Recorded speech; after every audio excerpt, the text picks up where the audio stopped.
Oke, Assalamualaikum warahmatullahi wabarakatuh. Waalaikumsalam warahmatullahi wabarakatuh. wabarakatuh.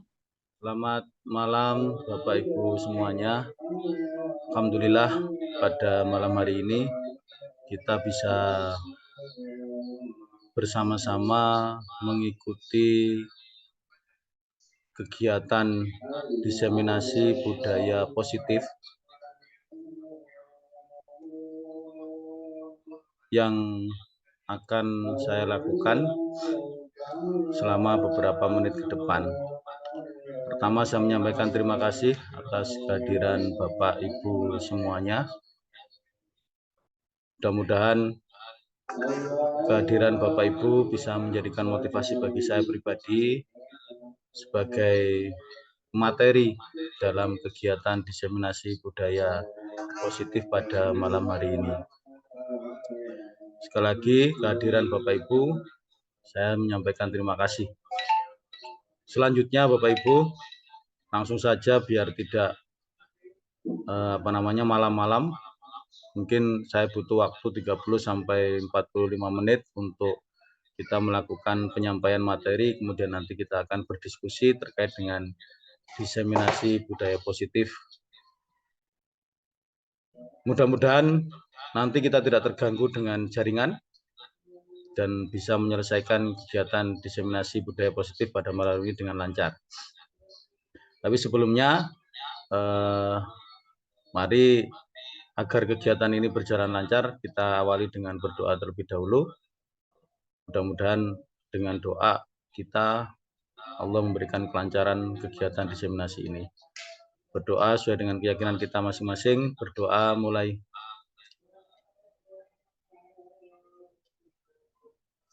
Terima kasih. Bapak Ibu semuanya, izin share screen.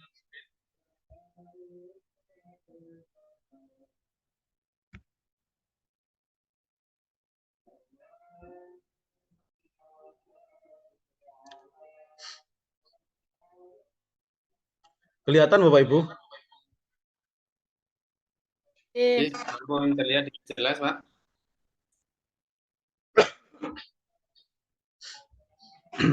Oke, Bapak Ibu semuanya. Kita nanti ke 30 menit atau 40 menit ke depan kita akan diskusi tentang budaya positif.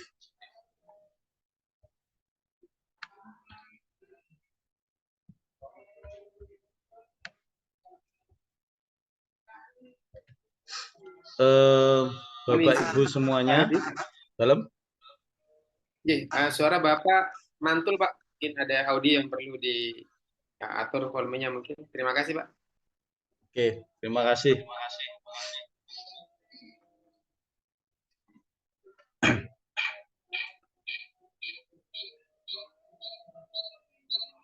Sebentar, Pak.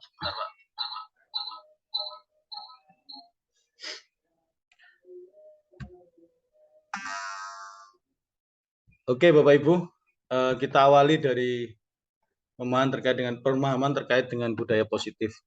Pastinya Bapak Ibu sudah memahami betul bagaimana budaya positif itu dilakukan terutama di lembaga pendidikan kita masing-masing. Kita mengenal istilah budaya positif itu diawali dari 6 dimensi budaya positif. Yang pertama adalah disiplin positif dan nilai-nilai kebijakan universal. Jadi konteks budaya positif itu nanti akan kita lihat dari 6 dimensi ini. Yang pertama disiplin positif, kemudian yang kedua teori motivasi, hukuman dan penghargaan, yang ketiga keyakinan kelas, yang keempat kebutuhan dasar manusia dan dunia berkualitas, 5 posisi kontrol, dan 6 segitiga restitusi. Ini mungkin akan berbeda dengan pemahaman pendidikan dulu dengan sekarang, bahwa kalau dulu kita itu masih mengenal istilah hukuman dan lain sebagainya, tapi pada budaya positif itu nilai-nilai yang ada pada penghargaan, hukuman itu sudah mulai berkurang.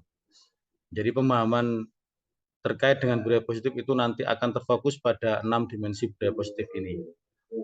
Nah, bagaimana kemudian awal atau yang kemudian mendasari budaya positif itu, mari kita lihat di slide berikutnya. Nah, ini Bapak Ibu, ada teori kontrol. Menurut Dr. William Glasser, perubahan paradigma itu diawali dari yang pertama, ilusi guru mengontrol murid. Pemahaman kita bahwa dulu itu sering kita ketika masih kecil itu kan sebelum menjadi saat ini sebagai seorang guru, murid itu tidak diberikan kebebasan, tapi dikontrol oleh dikontrol oleh guru. Melakukan pemahaman itu harus melalui apa yang dikehendaki oleh guru. Sehingga kemudian ada istilahnya kedengaran suaranya guru saja murid sudah takut. Karena memang ada pemahaman bahwa guru itu mengontrol murid. Kemudian yang kedua, ada ilusi bahwa semua penguatan positif, efektif, dan bermanfaat. Teori kontrol berikutnya adalah ilusi bahwa kritik dan membuat orang merasa bersalah dapat menguatkan karakter. Pemahaman itu sampai sekarang mungkin iya, karena banyak orang yang kemudian ketika mendapatkan kritikan, ketika mendapatkan pemahaman, atau kalau bahasa sekarang itu adalah mendapatkan masukan, itu sudah mulai merasa takut, kemudian dari takut itu merubah karakter atau menguatkan karakter mereka. Dan yang keempat itu adalah ilusi bahwa orang dewasa memiliki hak untuk memaksa. Sampai kita saja mengalami bahwa kita akan dipaksa oleh orang dewasa. Dulu ketika kita kecil itu juga kita dipaksa untuk melakukan sesuatu, diperintah dan lain sebagainya. Nah, inilah teori menurut Dr. William Glasser yang dinamakan dengan choice theory. Nah, itu bagaimana kemudian teori kontrol ini sekarang berubah menjadi bahasanya nanti di dimensi yang keenam, di restitusi itu, bagaimana kita bisa menghargai pilihan orang, bagaimana kita bisa menghargai dan memahami betul apa yang dilakukan orang itu benar atau salah. Kemudian perubahan paradigma stimulus, respon, dan teori kontrol. Siapa sesungguhnya yang memiliki kontrol? Stimulus responnya, ini contoh kalimatnya, kita mencoba mengubah orang agar berpandangan sama dengan kita. Tetapi teori kontrolnya, kita berusaha memahami pandangan orang lain tentang dunia. Begitu juga perilaku buruk dilihat sebagai suatu kesalahan, sementara teori kontrolnya semua perilaku memiliki tujuan. Orang lain bisa mengontrol saya, tetapi teori kontrol mengatakan hanya Anda yang bisa mengontrol diri Anda. Stimulus responnya itu saya bisa mengontrol orang lain, tetapi teori kontrolnya adalah Anda tidak bisa mengontrol orang lain. Kebalikan dari di atasnya. Pemaksaan ada pada saat bujukan gagal untuk stimulus responnya, dan teori kontrolnya kolaborasi dan konsensus menciptakan pilihan baru. Stimulus responnya ini model berpikir menang atau kalah, tapi teori kontrolnya itu model berpikir menang-menang.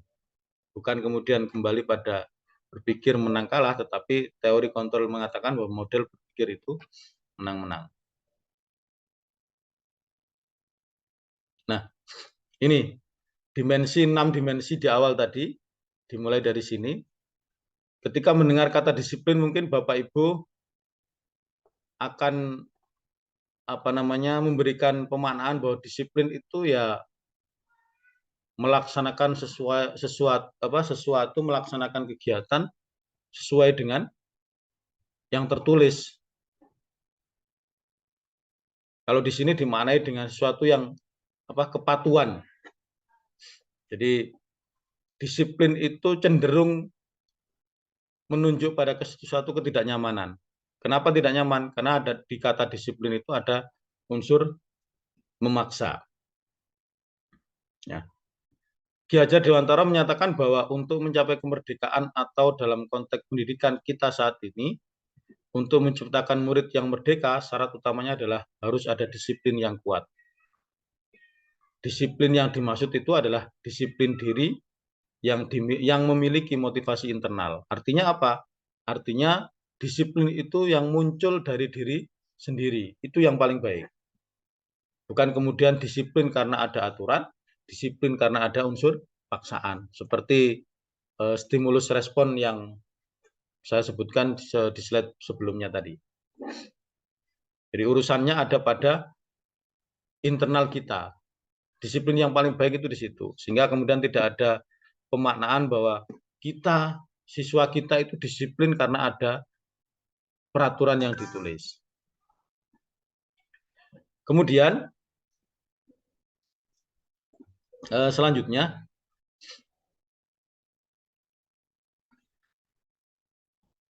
nah, seseorang yang memiliki disiplin itu berarti bertanggung jawab. Itu masih menurut Ki Hajar Dewantara tadi. Pemahaman, saya ulangi sekali lagi, pemahaman disiplin yang baik itu adalah memang motivasi dari diri masing-masing, bukan kemudian dari orang lain dan lain sebagainya. Tapi itu hanya sebagai pengantar lah, perantara agar kita itu bisa berubah menjadi disiplin.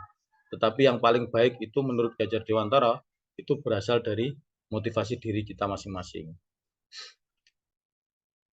Ki Hajar Dewantara maupun Gosen menyatakan bahwa disiplin itu adalah sebagai bentuk kontrol diri. Gunanya apa ya? Gunanya untuk mencapai tujuan yang kita harapkan. Tujuan yang mulia. Sehingga apa yang menjadi karakter-karakter nilai-nilai yang ada di kita itu, nilai-nilai kebajikan itu bisa muncul dan tumbuh. Diawali dari kontrol diri berupa disiplin itu tadi. Nah, ini tujuan disiplin positif. Tujuan disiplin positif di sini menanamkan motivasi pada murid-murid menjadi orang yang mereka inginkan dan menghargai diri sendiri. Dengan nilai-nilai yang mereka percaya, ketika murid itu memiliki motivasi secara intrinsik, maka dampaknya akan lebih panjang. Motivasi yang tidak terpengaruh oleh adanya hukuman atau hadiah, itu akan lebih membekas bagi murid-murid kita. Ada hukuman atau tidak ada hukuman, ada hadiah atau tidak ada hadiah, mereka akan melaksanakan atau bertingkah laku positif dalam bentuk disiplin tadi. Karena apa? Karena munculnya itu dari dalam diri masing-masing. Ya menurut Ki Hajar Dewantara tadi, motivasi dirinya. Kita tidak bisa memaksa seorang siswa itu, ini sudah kita praktekkan ya. Bapak Ibu juga mungkin sudah mempraktekkan itu dalam keseharian Bapak Ibu di lembaga pendidikan Bapak Ibu. Dulunya sebelum kita mengenal bagaimana filosofi pembelajaran Ki Hajar Dewantara yang kita itu tidak boleh memaksa murid. Itu yang perlu Bapak Ibu bersama-sama memahami. Kita itu bersama-sama memahami.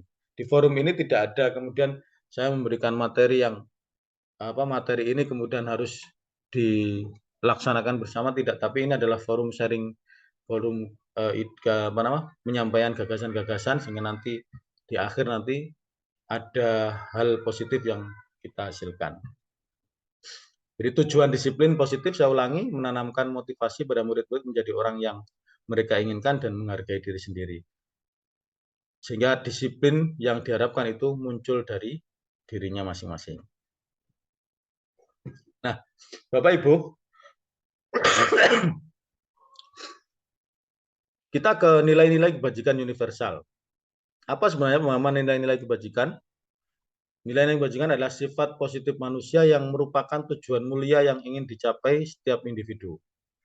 Nilai-nilai tersebut bersifat universal dan lintas bahasa, suku bangsa, agama, maupun latar belakang. Nah, dengan mengaitkan nilai-nilai kebajikan yang diyakini seorang, maka motivasi intrinsiknya akan terbangun. Itu menurut Goosen.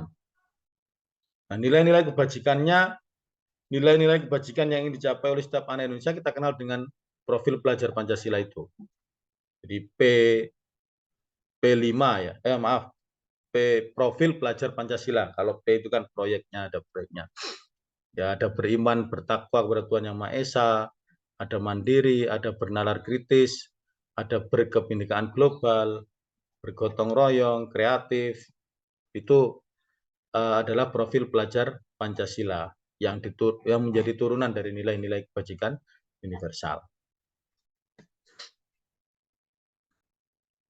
Itu dimensi yang pertama terkait dengan nilai kebajikan universal. Kemudian kita beralih pada dimensi yang kedua, teori motivasi, hukuman, dan penghargaan. Kita dulu ketika masih sekolah dasar, atau MI lah bahasanya, kalau di Kementerian Agama, kita itu masih sering berharap menerima penghargaan. Padahal sebenarnya kita bisa membandingkan antara motivasi, hukuman, dan penghargaan di slide ini.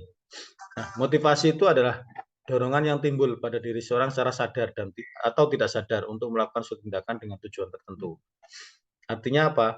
Artinya ini berasal dari dalam diri seseorang. Pastinya motivasi manusia itu yang pertama bisa jadi untuk menghindari ketidaknyamanan atau hukuman. Kalimatnya adalah murid melakukan disiplin diri karena takut dihukum. Ini adalah bagian dari motivasi eksternal. Tidak motivasi internal, karena di belakangnya disiplin dilakukan karena takut ada hukuman. Kemudian mendapatkan imbalan atau penghargaan dari orang lain. Itu juga motivasi eksternal. Murid melakukan disiplin diri dikarenakan ingin mendapatkan hadiah, mendapatkan penghargaan, mendapatkan sanjungan. Sanjungan itu juga bagian dari penghargaan dari orang lain. Itu unsurnya, itu adalah bagian dari motivasi eksternal. Nah, yang ketiga, untuk menjadi orang yang mereka inginkan dan menghargai diri sendiri dengan nilai-nilai yang mereka percaya, itu adalah motivasi internalnya. Murid melakukan sesuatu karena nilai-nilai yang mereka yakini dan hargai. Aku ini melakukan tindakan ini nanti salah. Ada peraturan maupun tidak ada peraturan, dihukum atau tidak dihukum, kalau saya melakukan ini salah. Nah, itu munculnya dari mana? Munculnya dari diri sendiri, itu berarti motivasi internal. Kemudian, nah ini ke hukuman. Hukuman itu bersifat satu arah. Ya. Anak-anak, contoh, ini sekedar contoh hukuman. Artinya sesuatu yang dianggap bisa membuat efek jera, tetapi pada dasarnya tidak baik bagi anak-anak. Yang tidak mengerjakan PR, silakan berdiri di depan dengan mengangkat kaki. Nah, sehingga efek ke murid itu ada bukan dari motivasi internalnya kemudian yang muncul, tapi karena efek takut dengan hukuman itu kemudian menjadi sebuah motivasi eksternal. Ketakutan, disiplinnya karena ketakutan.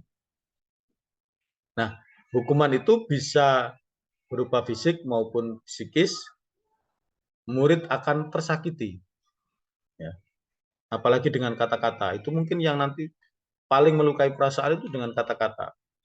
Fisik mengenai, kalau fisik itu aja beberapa menit dihukum dihukum push up 5 kali, mungkin capeknya 5 menit, 10 menit hilang. Tapi kalau dengan kata-kata yang kemudian sampai mengganggu psikis murid, itu yang efeknya luar biasa. Jadi kalau membandingkan motivasi, hukuman, dan penghargaan, nah motivasi dan hukuman, kalau motivasi tadi ada eksternal dan internal, nah hukuman juga seperti itu. Hukuman itu hanya akan membuat anak melaksanakan peraturan dengan terpaksa tanpa ada motivasi dalam dirinya. Kemudian selanjutnya Bapak Ibu, ini baru 11 slide ini, sudah luar biasa. Mudah-mudahan nanti Bapak Ibu masih bertahan di ruang virtual ini. Sekarang kita beralih ke teori penghargaan. Seorang Alfie Kohn mengemukakan baik penghargaan maupun hukuman adalah cara mengontrol perilaku seseorang yang menghancurkan potensi untuk pembelajaran yang sesungguhnya. Jika kita menggunakan penghargaan lagi dan lagi, maka orang tersebut akan bergantung pada penghargaan yang diberikan, serta kehilangan motivasi dari dalam. Nah, ini jeleknya hukuman dan penghargaan. Jika penghargaan itu diharapkan, kita punya murid pandai, berharap betul mendapatkan prestasi.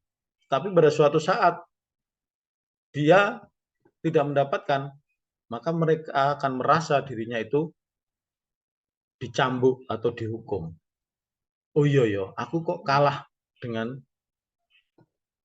artinya seperti mendapatkan hukuman. Aku pinter kok ya, berarti mereka merasa masih mendapatkan hukuman. Sehingga kemudian seorang Alfie Kohn mengatakan tadi bahwa penghargaan dan hukuman itu adalah cara untuk mengontrol perilaku seseorang, tetapi efeknya adalah menghancurkan potensi untuk pembelajaran yang sesungguhnya. Itu Bapak Ibu tentang teori motivasi, hukuman, dan penghargaan. Nah, di sini ada pengaruh jangka pendek dan jangka panjang penghargaan yang kita berikan. Penghargaan itu efektif jika kita menginginkan seseorang melakukan sesuatu yang kita inginkan dalam jangka waktu pendek. Tetapi jika kita menggunakan penghargaan lagi dan lagi, maka orang tersebut akan bergantung pada penghargaan yang diberikan serta kehilangan motivasi dari dalam.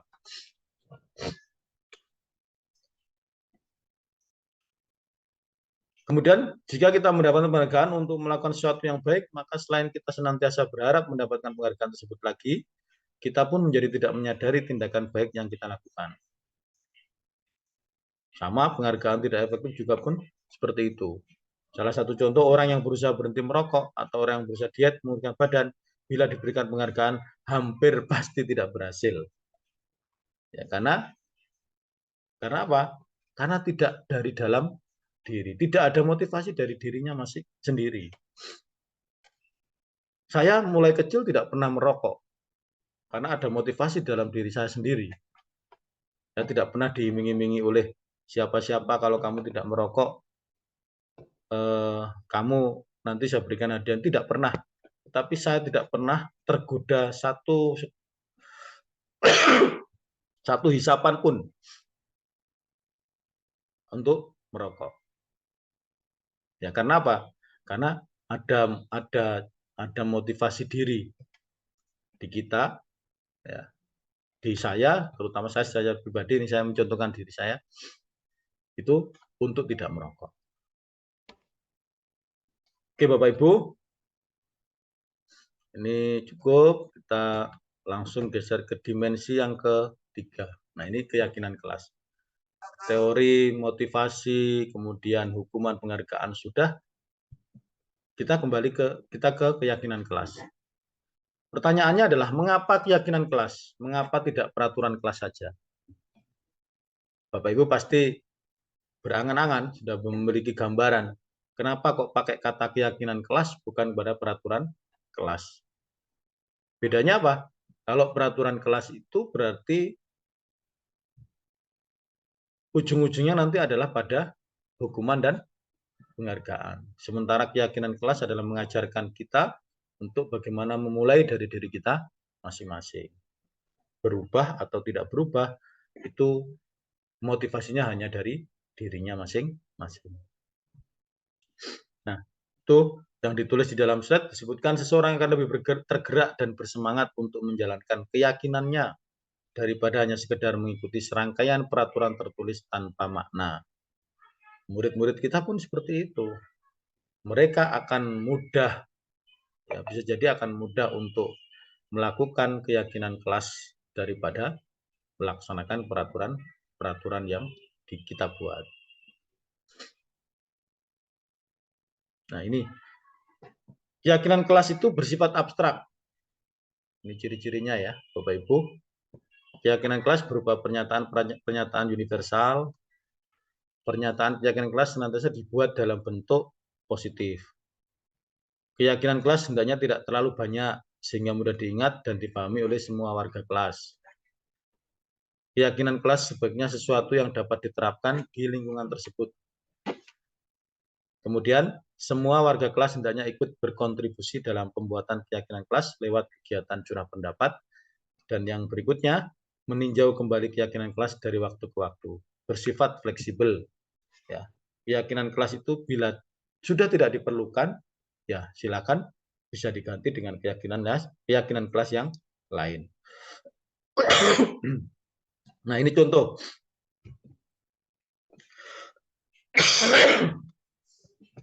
Bertanggung jawab mengerjakan tugas piket. Bersikap jujur. Ini adalah keyakinan kelas. Saling tolong-menolong. Ya. Bersikap tenang saat pelajaran berlangsung. Mengerjakan jujur pada saat ujian, dan seterusnya. Hidup rukun dengan teman. Nah, ini adalah keyakinan kelas. Ini contohnya adalah keyakinan kelas 5. Ya. Bapak Ibu. Selanjutnya Bapak Ibu, tahapan pembentukan keyakinan kelas. Yang pertama, mempersilakan murid-murid di kelas untuk bercurah pendapat tentang peraturan yang perlu disepakati di kelas. Kemudian mencatat semua masukan para murid di papan tulis atau di kertas plano besar, di mana semua anggota kelas bisa melihat hasil curah pendapat. Kemudian menyusun keyakinan kelas sesuai dengan tahapan pembentukan keyakinan kelas. Mengganti kalimat negatif menjadi positif. Dan yang terakhir atau yang berikutnya, meninjau kembali daftar curah pendapat yang sudah dicatat. Anda mungkin akan mendapati bahwa pernyataan yang tertulis di sana masih banyak yang berupa peraturan, sehingga ajak kembali. Nah, itu tahapannya.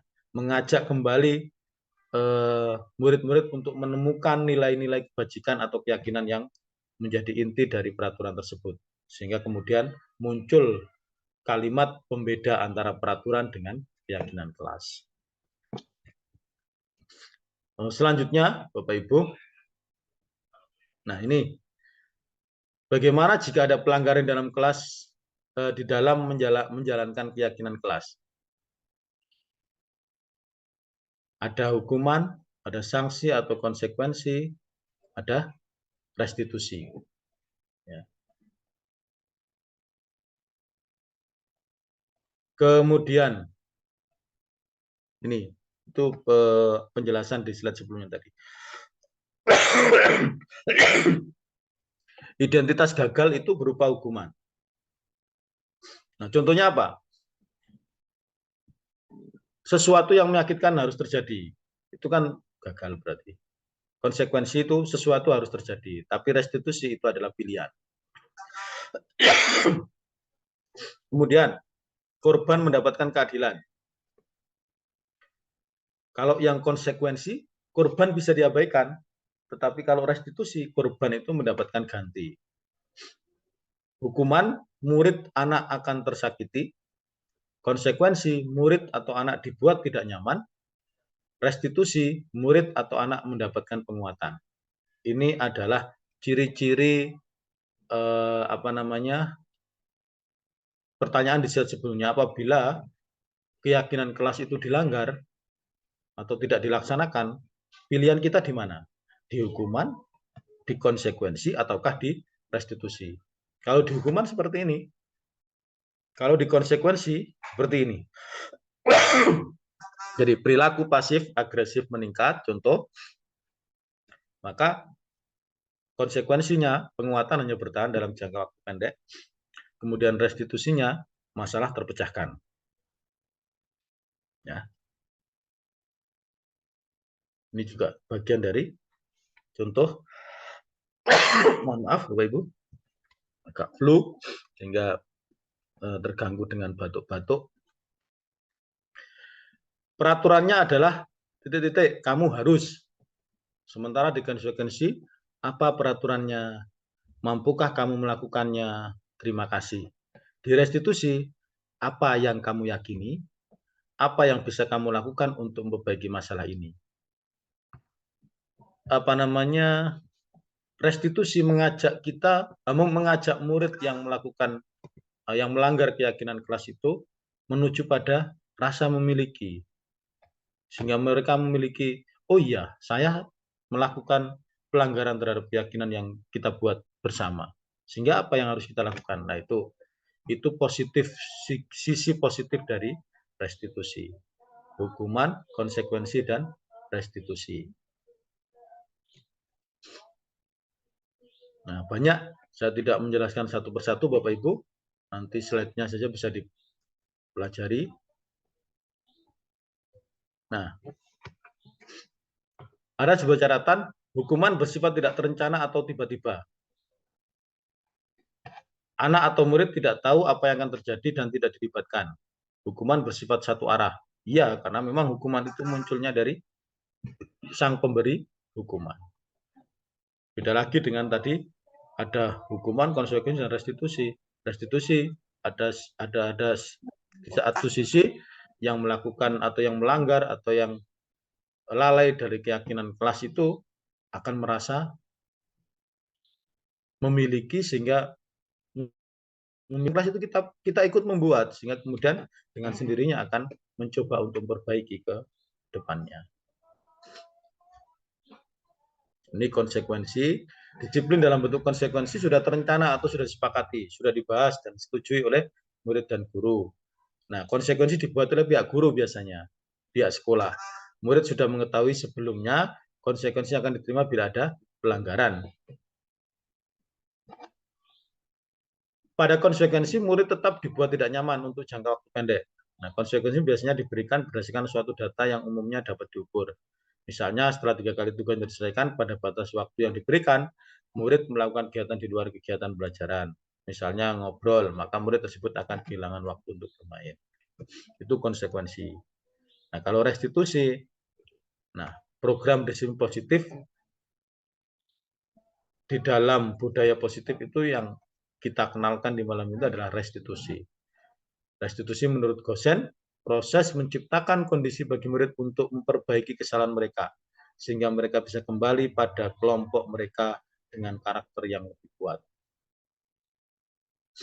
Restitusi juga merupakan proses kolaboratif yang mengajarkan murid untuk mencari solusi untuk masalah mereka dan membantu murid berpikir tentang orang seperti apa yang mereka inginkan dan bagaimana mereka harus memperlakukan orang lain. Oke, tindakan, ini contoh-contoh membersihkan WC karena mengatakan pensil teman, hukuman atau konsekuensi hukuman. Ini kuis ini Bapak Ibu. Hukuman. Nah, membersihkan tumpahan air di meja tulis karena tersenggol pada saat belajar. Ini hukuman atau konsekuensi Bapak Ibu? Konsekuensi. Nah, kemudian berikutnya, berdiri di depan kelas sambil mengangkat kaki satu karena tidak bisa menjawab pertanyaan. Hukuman. Oke Bapak Ibu. Nah, kehilangan 10 menit waktu istirahat untuk mengerjakan tugas karena terlambat datang dan tertinggal pelajaran 10 menit. Hukuman atau Konsekuensi. Bapak Ibu. Sekarang kita beralih ke kebutuhan dasar manusia dan dunia berkualitas. Ini Bapak Ibu kan yang sudah berpengalaman, pastinya sudah memahami betul apa sih sebenarnya kebutuhan dasar manusia dan dunia berkualitas. Kebutuhan kita itu ya 5 ini Bapak Ibu. Bertahan hidup. Bertahan hidup dari apa ya? Bertahan hidup ya berarti kebutuhan fisiologis untuk dapat bertahan hidup. ya makan, minum, dan seterusnya.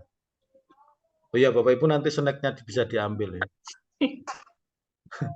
Besok Gimana, Pak? di kafe apa tadi? Saya lupa. Snack online. Kemudian kebutuhan dasar manusia berikutnya ya kasih sayang dan rasa diterima, love and belonging. Kebutuhan untuk diterima. Biasanya digambarkan dalam bentuk love atau cinta. File. Kemudian Mak Safa bareng. Konco guyu. Kan kan aku kekuasaan. tahu ngerti kan Fang terus sudah. Loh, iki apa ya Saf? Gabungan mbek budak. Mas Safa bareng. Masa? Bu Yuli, suaranya ibu. Kekuasaan atau kebutuhan pengakuan atas kemampuan, power ya. Kemudian kebebasan, freedom, kebutuhan pilihan, dan kesenangan. Ini sudah tidak bisa dibantah Bapak Ibu. Ini sudah kita rasakan lah. Kita ini butuh hidup, butuh kasih sayang. Betul Pak Hakim ya? Kasih sayang itu penting Pak Hakim. Coba 1 bulan sama tidak mendapatkan kasih sayang, kok gondrong rambutnya sampean Pak. Jadi kekuasaan ya, kemudian kebebasan. Kita kadang juga butuh bebas, ya, butuh kemana-mana, butuh senang, fun. Itu adalah kebutuhan dasar manusia. Nah, Glaser menyatakan bahwa kapasitas untuk berubah ada dalam diri kita. Jika kita dapat mengidentifikasi kebutuhan, apa yang mendorong perilaku kita, maka perubahan perilaku positif dapat dimulai dengan mencari solusi untuk memenuhi kebutuhan tertentu dengan cara yang positif. Oke. Oke, 5 dimensi, 6 dimensi yang sekarang dimensi yang kelima. 5 posisi kontrol bagi kita, Bapak Ibu guru semuanya. Bapak Ibu guru bisa menjadi seorang penghukum, Bapak Ibu bisa menjadi seorang pembuat merasa bersalah, Bapak Ibu bisa menjadi teman, Bapak Ibu bisa menjadi pemantau, dan Bapak Ibu bisa menjadi seorang manajer. Yang tidak baik adalah, yang bukan tidak baik, tetapi harus kita usahakan sebagai guru itu tidak untuk dilakukan. Apa? Kita sebagai seorang penghukum, kita sebagai seorang pembuat merasa bersalah. Tapi kita berupaya untuk meminimalkan diri kita bisa menjadi seorang guru yang bisa menjadi teman, pemantau, dan apalagi kita bisa menjadi seorang manajer bagi mereka atau murid-murid kita. Nah, ini penjelasannya. Ya, saya tidak menjelaskan secara detail lagi penghukum itu yang bagaimana seorang penghukum bisa menggunakan hukuman fisik maupun verbal. Ini pasti akan menimbulkan dendam, ya. Pasti akan menimbulkan dendam.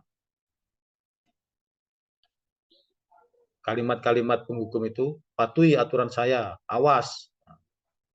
Pakai sampai dengan tangan nyuting-nyuting itu biasanya. Lah itu pasti akan diingat oleh muridnya sampai kapanpun itu.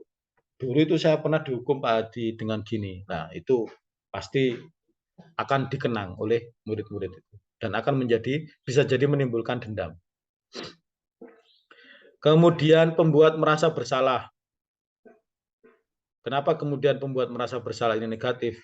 Karena ini akan menjadi gangguan psikis bagi murid kita. Mereka akan tidak nyaman, mereka akan merasa kecewa dan lain sebagainya. Karena yang terkena itu adalah psikis ketika kita itu menjadi seorang guru yang membuat merasa bersalah.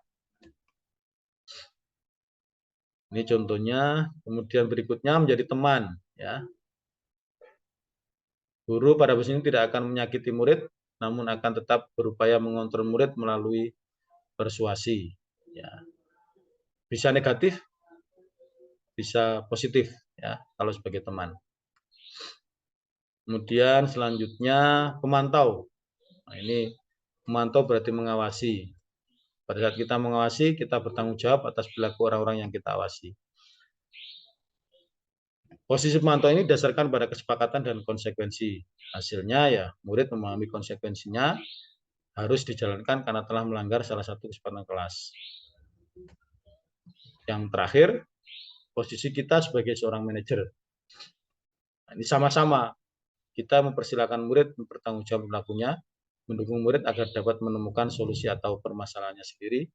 Sehingga di manajer itu murid diajak untuk menganalisis kebutuhan dirinya maupun kebutuhan orang lain. Oke, ini di slide ini bisa Bapak Ibu sambil membaca, saya memberikan contoh sedikit. Di baris pertama saja, guru berbuat ketika di penghukum, maka di situ akan muncul menghardik, menunjuk-nunjuk, menyakiti, menyindir itu. Kemudian pembuat orang merasa bersalah itu ngoceh-ngoceh, ya, berceramah dan mengatakan seharusnya saya kecewa dengan kamu dan lain sebagainya. Ini ada di pembuat orang merasa bersalah. Kemudian membuatkan alasan-alasan untuk muridnya itu posisi teman, pemantau itu menghitung dan mengukur, di posisi manajer mengajukan pertanyaan-pertanyaan. Itu Bapak Ibu. Nah, pertanyaan sekarang posisi kontrol manakah yang sering kita lakukan? Kemudian posisi kontrol mana yang menurut Bapak Ibu paling baik diterapkan oleh guru? Nah, mungkin menurut Bapak Ibu Asmaiyah ini posisi kontrol manakah Ibu yang sering kita lakukan? Saya malu ya, saya masih Pak. Kayaknya kita cenderung, kalau cenderung ya Sebagai selama teman, Pak. masih sebagai ya minimal paling berada di posisi teman lah. Itu. Cuma ya pernah di posisi penghukum. Penghukum juga pernah. Untuk menjadi seorang manajer atau sebagai di posisi kontrol manajer mungkin masih jarang Bapak Ibu. Oke, Pak. Tapi insya Allah berusaha ke sana, Pak. Oke. Oke, terima kasih Bu Yuli. Oke. Nah, apa yang akan kita lakukan jika kita melihat murid kita melakukan pelanggaran? Nah, yang kita lakukan adalah apa? Menerapkan segitiga restitusi. Nah, ini apa sih sebenarnya restitusi ini? Ini 6 dimensi yang terakhir. Nah, restitusi merupakan proses menciptakan kondisi murid untuk memperbaiki kesalahan mereka, sehingga mereka dapat kembali kepada kelompok mereka dengan karakter yang lebih kuat. Oke, Bapak Ibu, setelah ini nanti kita putarkan contoh, ya, contoh apa namanya proses segitiga restitusi. Bentar, Bapak Ibu.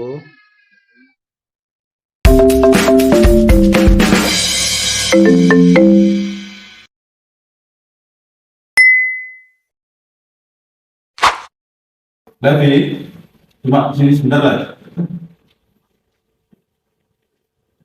Iya, Pak. Tadi pengen bicara sebentar sama kamu. Bisa nggak? Bisa. Tadi tahu kenapa dipanggil tadi? Tidak tahu, Pak. Tadi kamu terlambat datang ya? Iya. Kenapa? Sialan. Datang terlambat ke sekolah itu menurut kamu benar atau salah? Salah. Salah. Ya namanya manusia itu wajar. Ya, salah pasti melakukan kesalahan. Terlambat sekolah itu kan kesalahan. Kamu pastinya kenapa terlambat lebih sudah menjawab tadi? Kamunya terlambat itu sudah sesuai dengan keyakinan kelas kita atau tidak? Tidak. Keyakinan kelas kita tentang kehadiran sekolah itu gimana? Hadir tepat waktu. Hadir tepat.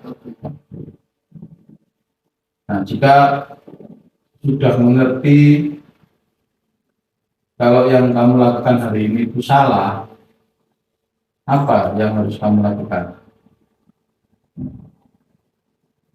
Tidak tidur terlalu malam. Tidur jam berapa?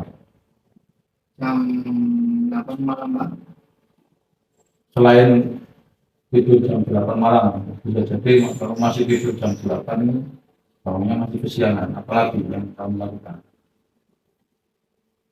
Alarm. Memasang alarm. Untuk apa memasang alarm?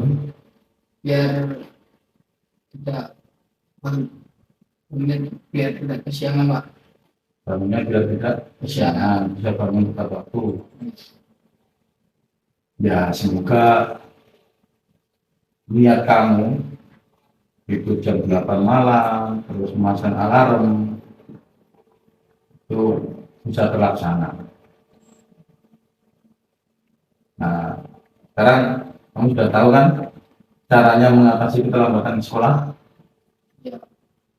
Apa tadi? Tepat waktu. Tepat waktu dan memasang alarm.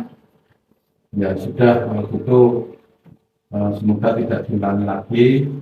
Hari ini silakan kembali ke kelasnya.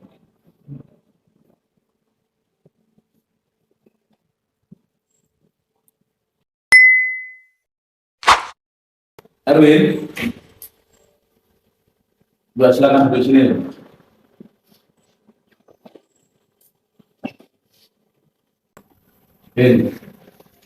Tadi ingin bicara sebentar dengan saya. Bisa, Pak? Erwin tahu kenapa tadi manggil 9? Tidak. Jadi tadi saat ulangan itu Pak Adi kan melihat dari luar, memperhatikan kami itu mencoba melihat jawaban teman kamu. Benar ya? Sedang apa? Contek kok. Contek? Ya Pak. Contek itu benar apa salah? Salah. Ya nggak apa-apa, namanya juga manusia dan berusaha untuk memperoleh hasil yang baik. Tapi manusia juga tidak lepas dari kesalahan. Kira-kira yang menyebabkan sampean mencontek itu apa? Tidak belajar. Tidak belajar. Kenapa? Itu kan. Nah, menurut sampean dalam ulangan tadi mencontek itu sudah sesuai dengan keyakinan kelas yang sudah disepakati atau tidak? Tidak. Keyakinan kelas itu apa? Mengerjakan ulangan. Mengerjakan ulangan dengan jujur. Nah, sekarang kalian sudah tahu kan kalau mencontek itu perbuatan yang salah. Kedepannya yang perlu kamu lakukan apa? Tidak diulangi lagi. Tidak diulangi lagi. Setiap hari berarti sampai tidak. Kalau malam itu apa? Belajar Pak. Belajar. Ya. Jadi belajar sampai itu tiap hari. Ya Pak. Baik ada ulangan maupun tidak ada ulangan. Ya Pak. Nah, dari percakapan kita ini yang kamu dapatkan apa? Tidak lagi mencontek, belajar. Tidak lagi mencontek dan belajar setiap hari. Oke, seperti itu. Ya Pak. Oke, kalau itu saya berharap depannya apa yang sudah kamu ketahui bahwa apa yang sekarang itu salah, berarti tidak diulangi kembali. Ya, terima kasih bisa kembali ke kelasnya.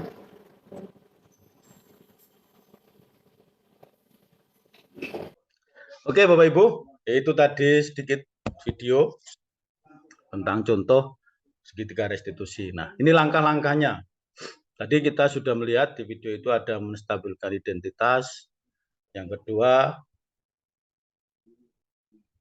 apa ini? Memvalidasi tindakan yang salah, validate the misbehavior, dan yang ketiga menanyakan keyakinan. Nah, apa menstabilkan identitas itu Bapak Ibu? Ini penguatan yang dikatakan guru itu salah itu kan manusiawi. Nggak ada manusia yang sempurna itu. Nah, ini dimestabilkan identitas. Kemudian divalidasi tindakan yang salah, penguatannya, kata-katanya biasanya digunakan adalah kamu pasti punya alasan mengapa kamu melakukannya. Jadi tahapannya 3 itu tadi Bapak Ibu. Ada menstabilkan identitas, kemudian validasi tindakan yang salah, dan menanyakan keyakinan. Saya yakin Bapak Ibu bisa kok memulai kegiatan melakukan mencoba mempraktekkan dalam kegiatan kita sehari-hari di lembaga kita itu segitiga restitusi ini. Apalagi Bapak Ibu yang sudah terlibat, sudah menjadi kepala sekolah. Nah, ini ciri-cirinya Bapak Ibu.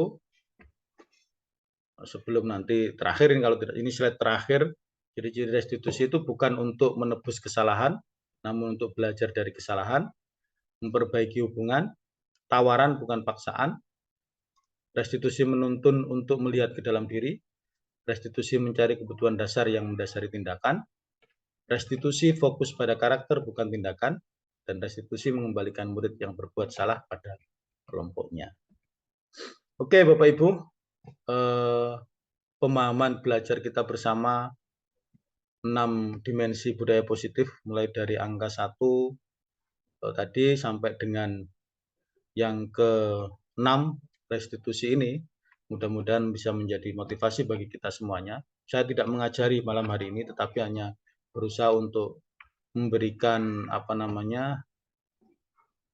belajar bersama terkait dengan bagaimana budaya positif itu bisa dilaksanakan di lembaga kita masing-masing. Terima kasih Bapak Ibu. Nah, sebelum ke refleksi terakhir, mungkin Bapak Ibu ada yang bertanya atau dirasa cukup. Maaf, saya stop screen dulu.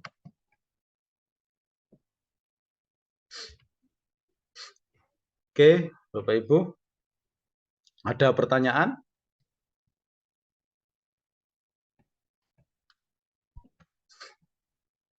Cukup ya? Mau tanya tapi mau resen duluan nggak ketemu ini Mas. Soalnya mau nyari tangan nggak ada ini. Pak Hakim itu sudah profesional kok nyari tangan nggak dapat itu.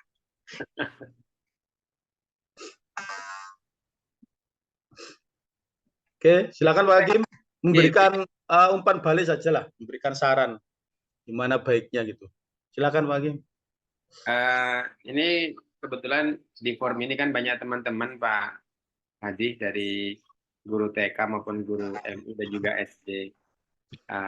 Saya sempat bingung ini Pak Hadi. Dan bagaimana ya caranya kita bisa melakukan komunikasi segitiga restitusi dengan anak-anak yang tanda kutip dalam usia masih dini gitu kan. Apakah mereka bisa memahami arah pembicaraan kita ketika kita melakukan 3 tahapan, menstabilkan identitas, memvalidasi tindakan yang salah, kemudian kita menanyakan keyakinan kelas, apakah anak-anak tersebut masih nyambung atau tidak ya? Ini mohon kita sharing pengalaman saja, Pak, dengan teman-teman seperti ada Bu As, ya, ada Bu Yeti, ini ada Pak Yono juga, ini kan beliau mengampu di unit dasar ngoten, biar mungkin ada tambahan pengalaman bagi kami. Makatan teman-teman, Pak Adi, terima kasih, mohon pencerahan. Oke, terima kasih Pak Hakim. Nah ini ada langsung yang guru TK ini, mungkin Bu Asma'iyah ini dulu memberikan, silakan memberikan pengalamannya, berbagi pengalaman Bu, bukan menjawab pertanyaan Pak Hakim, tapi karena cenderung mungkin Pak Hakim kan muridnya dewasa, agak sudah remaja lah. Tapi kalau Bu Asma'iyah karena PAUD kan ya kecil-kecil. Nah, mungkin sudah pernah mempraktikkan segitiga restitusi. Oke, terima kasih atas kesempatan yang diberikan. Sebentar, nggih.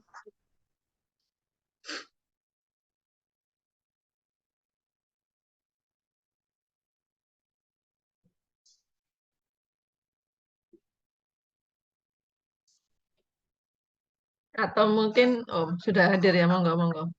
Oke, begini Pak, yang pasti adalah yang saya lakukan pertama jika ada anak yang melakukan kesalahan ya, karena itu kan mereka tidak tahu itu salah atau benar gitu. Jadi, mana Pak Hakim? Posisi tubuh kita gitu ya Pak ya. Jadi Bapak Ibu, kalau sama anak TK itu biasanya kalau kita itu mau memberikan penguatan atau menunjukkan bagaimana yang benar itu kita bersikap yang baik dulu, seperti kalau mau berbicara dengan anak itu kita pangku seperti itu, Pak. Atau kita rangkul dia. Nah, itu yang saya lakukan pertama kali itu.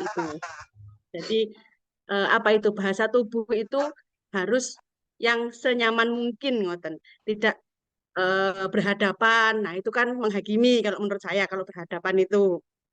Kemudian kalau yang lainnya sambil berdiri dan anaknya duduk atau kita bagaimana, nah itu jadi saya kalau tidak saya bangku ya saya rangkul seperti itu. Kemudian eh, saya tanya, misalkan ada anak yang memakai sandal tidak memakai sepatu gitu, saya tanya terlebih dahulu, tadi ke sekolah, nah gitu, naik apa gitu, naik sepeda, oke, terus pakai apa kesininya gitu, kenapa kok tidak pakai sepatu, saya tanya gitu. Jadi Eh, yang pertama adalah teman-temannya semuanya pakai sepatu gitu. Betul sekali. Jadi kita menstabilkan identitas terlebih dahulu begitu, Pak. Jadi anaknya itu tidak merasa dihakimi, dan kita kadang-kadang juga saya bilang gitu, Bu Guru juga pernah pakai sepatu, pakai sandal, tapi waktu itu kakinya Bu Guru sakit. Nah, begitu, Pak.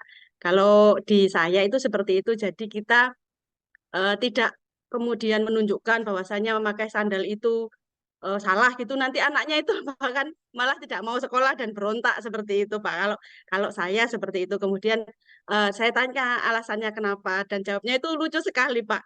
Kalau pakai sepatu Bu Guru, nanti kalau beli jajan itu ketinggalan karena sepatu saya pakai tali. Nah, gitu. Jadi jawaban anaknya itu kadang membuat kita itu, oh ya, gitu. Benar sekali, ada kebutuhan-kebutuhan yang memang harus terpenuhi dari dia, dan tidak sepenuhnya saya yang salah, itu benar-benar salah begitu, Pak. Jadi kadang sekolah ramah anak itu saya kembali tertampar lagi. Harusnya memang kita kembalikan lagi bahwasanya fasilitas anak di dalam kantin, di dalam sekolah itu perlu. Nah, begitu itu, Pak. Jadi memang kita kembalikan lagi pada kita sendiri, kesalahan dia itu kita tunjukkan juga seperti itu. Baik, kalau begitu besok lagi pakai sepatu ya, pelan-pelan saja enggak apa-apa, karena kan istirahatnya masih lama waktunya. Begitu, Pak. Kalau menurut saya itu jadi kita sampaikan sehalus mungkin begitu, Pak. Dan yang pasti adalah yang saya lakukan adalah itu tadi. Kita rangkul anaknya, kalau tidak kita pangku, begitu, Pak. Terima kasih. Oke. Terima kasih Bu Asma'iyah. Itu pengalaman berbagi praktik baik Pak Hakim. Artinya yang dilakukan oleh Bu Asma'iyah itu tetap terdapat unsur 3 tahapan, ya, 3 tahapan dari restitusi itu. Ya, saya pikir tinggal bagaimana kemudian kita memperlakukan dewasa atau anak-anak itu ya tetap menggunakan cara-cara 3 tahapan tadi. Seperti itu Pak Hakim ya. Nah, aku rasa jawab ya. Terima kasih Bu As, sangat membantu dan mencerahkan. Karena emang ini kebetulan juga sharing ya. Ini saya kan punya anak kecil-kecil ini di rumah, ini ada 3 ini. Nah, ketika mereka membuat kesalahan ini, saya bingung ini mau pakai ilmu yang saya peroleh di guru penggerak ini bisa enggak? Mereka nangkap enggak? Wong saya ini ngajarnya di SMA ya. Biasanya saya SMA kan itu tadi ya, kita aja ngobrol berhadapan gitu ya. Iya, betul, Pak. Saya tunjukkan wajah yang ramah, menerima gitu kan. Itu kan bisa diterima. Nah, kalau anak bocil ini kan juga sulitan saya. Jadi terima kasih banyak atas seri pengalamannya Bu. Terima kasih Pak Adi, terjawab Pak Adi. Terima kasih. Oke, sama-sama Pak Hakim. Cukup Bapak Ibu, sudah tidak ada pertanyaan lagi. Oke, Bapak Ibu, sebelum Bu Laili, Pak, bertanya, Pak. Siapa? Bu Laili. Oh iya, Bu Nur Laili raise hand. Silakan Bu Nur Laili. Ya, terima kasih Pak atas kesempatannya. Saya tertarik sekali Bapak dengan restitusi. Nah, ini mungkin Bapak bisa atau teman-teman di sini bisa share berbagi pengalaman pada saat saya mengajarnya di SMA Bapak. Nah, anak yang melakukan pelanggaran itu kan terus kemudian saya berusaha belajar mengajak mempraktekkanlah restitusi itu. Nah, tapi sepertinya belum berhasil.